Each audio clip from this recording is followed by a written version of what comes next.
Welcome back to What Arty Noobs.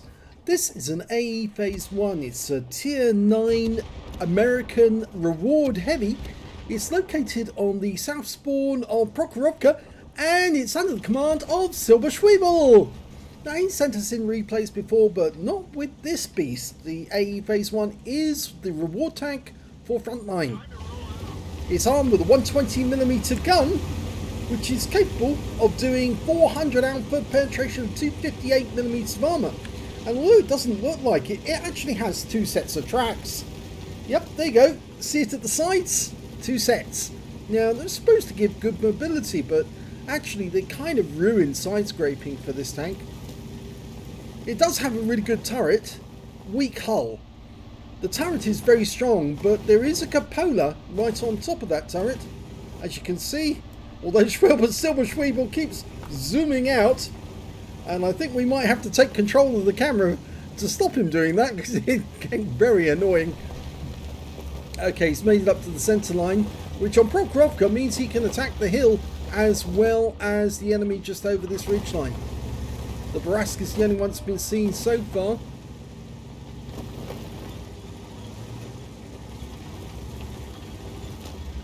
Okay, Leopard, and nope, missed with the first round. It was a bit of a snapshot, and he wasn't fully dialed in, ready for it, but I think he'll be ready with the next shot.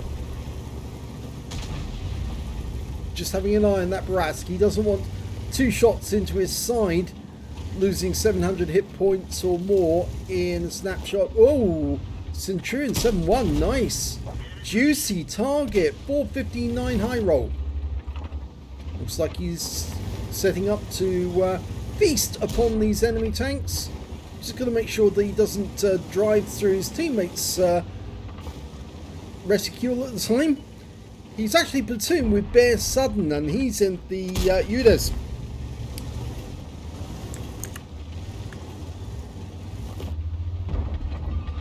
Okay, lining up another one, but he couldn't see an outline there. It's a tier 10 game with tier 9 tanks in it, so he can earn a lot of XP from this game. It all depends really on how he can avoid getting damage into the hull, because it's a fairly weakly armoured hull on the AE Phase 1, but if you play it right... Oh, now that E4 narrowly avoided getting struck. And of course, as you know, if you do team damage in this game, you lose the possibility of a high caliber. So if you accidentally shoot one of your teammates, you won't do them damage anymore because team damage is switched off, but you do lose a medal. You lose the chance to get a high caliber. So you have to bear that in mind when you're taking shots nowadays, just in case. Oh, that was a good one. Right into the turret, 335. Progetto is fairly vulnerable. He's out the game. Centurion's moving up. Goes for the turret, gets it. Almost got struck by his teammate there as he pulled back. This is the drawback of going to the centre line here. Another AE Phase 1 goes through the centre of the frame. Okay, we've got a Chrysler just across the ridgeline, and of course that Barask. The Barask has taken some damage already, which means he's probably exposed himself. This tank does have fairly decent gun depression, as you can see. It's actually got quite a low front. Oh, now that's cheeky. Back chat 12 ton. Managed to get into our rear, and now he's taking it out on our 50 TP. And can we get it? No, we can't get a shot because he's gone below the ridgeline. This is really bad. The poor 50 TP. Luckily, the Leopard 1 on our team got the Centurion 7-1 on the hill, and there's nobody left on the hill to face, so that's why Silberzwiebel's decided he can leave this area for the moment. He can leave the usual position. Plus, of course, opening the distance between him and that Chrysler might actually mean that he can get shots on them from the side. Lovely shot there on the C-54E1. He counted on stopping and pulling back to actually drop the gun suddenly and give him a bit of extra gun depression, and it worked. Tried to go in through the side of the E75. That one didn't work. Can he get this one in? Going for it. Try for an Amarak. Well, 432 is a high roll, so I think he'll take that. Oh, nice shot from the E4. Finishes him off, and there's that batch at 12 ton again. And this time round, he didn't miss, and that's his first kill. Chrysler GF just got nuked by a Bear Rush Sudden Rush.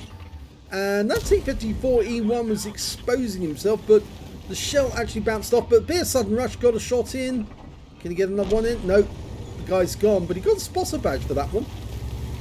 There's still some enemy nearby. There's an IS-32 and an ISU-152, so he doesn't really want to get shot by those guys. He's popping his head up though to have a look, and of course, as I say, strong turret armor, and he used it. Bounced around there, coming in from the ISU-152. Will he do the same from the IS-3? Pantera said, no, I don't want any of this.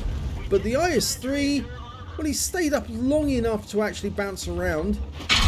Ouch. Now that was the Heshbon, and I'm afraid, yes, he did get a shot in. It was a Hesh round. So, unfortunately, he has taken some damage. Goes in through the side, the IS-32. He's getting attacked by Bear Sudden Rush from the south. There's the Heshbon. Oh, takes another round from the Heshbon. 924 off this one. And he's lost some crew members. He lost his gunner and his commander. But he gets 2 shots in. You can see where the Hesh round went in. Carved right through the turret. That's the value of the Hesh round. He's got a patrol duty now. He is the only one at the leading tip of the spear at the moment. The Progetto's decided to go off and spot, but he's not the one who's getting focused at this moment by the enemy fire. They fear the AE phase 1. Tiger T-30's not looking this way, but he's now going to suffer. Even with the gunner down, he was able to dial in enough. And there's the P-44 Pantera. Can he get a shot on him? Tries, but didn't get that one in. The Leopards, the last one alive, and he's gone. Now look at the size of that hole. Wow, that went right through the cupola. That's why he lost the commander and the gunner in the same shot. Very easy to see why. But he was still effective even without. Let's have a look at the end of battle stats. It's an ace tanker for Silberzwiebel in the AE phase 1. He managed to get a spotter badge for spotting at least 1,000 hit points of damage. He got a bruiser medal for getting at least 5 critical hits. He got 6 in this one, and a 5 effect for doing more damage than the hit points to his own vehicle. I did see it pop up that he said that he got a patrol duty at some stage, but I'm afraid it appears that they've shortchanged him here because it doesn't appear in the end results. But he does get a Confederate instead because he hit more of the enemy than anyone else in his team. He only got 1 kill, and it was that batch at 12 ton. But everyone else that he hit, he didn't kill, but he did damage them, and as a result, he's picked up a Confederate. Let's have a look at the team score. Highest damage, and he should have got the high caliber. Maybe he accidentally fired a round that grazed one of his teammates. 4,757 hit points. That's easily 20% of the enemy hit pool in total, and the highest score. But unfortunately, it's not a high caliber on this occasion. 3,826 went to that FV4005 stage 2. The Heshbon, yeah, a lot of that hit points actually belong to Silberzwiebel. But that's what you get when you fire Hesh rounds at the enemy and score hits. And of course, that cupola is fairly obvious. It is a weak spot on the turret. The next high score on damage was the E4. 3,347 hit points of damage to him. And we can look and see, where's our platoon mate? There he is, Bear Sudden Rush. He managed to get 3,140 hit points of damage, which is quite respectable actually. So, yes, that puts him in next in line on the scores. Let's have a look at the kills. Well, it's the E4. 4 kills for him, 3 kills for the Progetto, 2 kills for Bear Sudden Rush, 2 for the Leopard. I'm afraid Silberzwiebel only got the 1 kill, but it was a good one because he got revenge for that batch at 12 ton, dealing damage to the 50 TP. When it came to base XP, it was Silberzwiebel with 1,433, probably because he was doing so much spotting, plus the fact that he was tier 9 in a tier 10 game. 1,077 base for the Progetto and 922 for the E4. And Bear Sudden Rush managed to get 807, so he was 4th place for that one. Silberzwiebel fired 20 rounds in that game, got 14 direct hits, 12 penetrations. damage of 4,757 hit points, of which 1,654 were at more than 300 meters. He received 4 hits from the enemy in that game, 2 of them non-penetrations and 2 hits by way of splash damage. And of course, those splash damage ones were, I'm afraid, the Hesh rounds from the FV4005. They carved straight through the turret, obviously, because they're Hesh rounds. They just squash against the outside of the hull. The shell detonates, and, well, you've seen the result.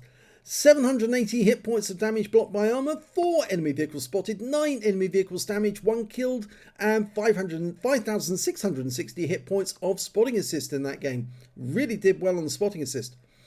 63,688 credits for the game, and after repair and ammunition resupply took away 40,660 credits profit. 1,433 XP, 1,008 for this, 108 rather, for this being a premium vehicle, and 323 for playing in the platoon, so his total was 2,581 experience points altogether. Yeah, the A Phase 1, it's actually quite a good reward tank for all those frontline exploits you've been doing.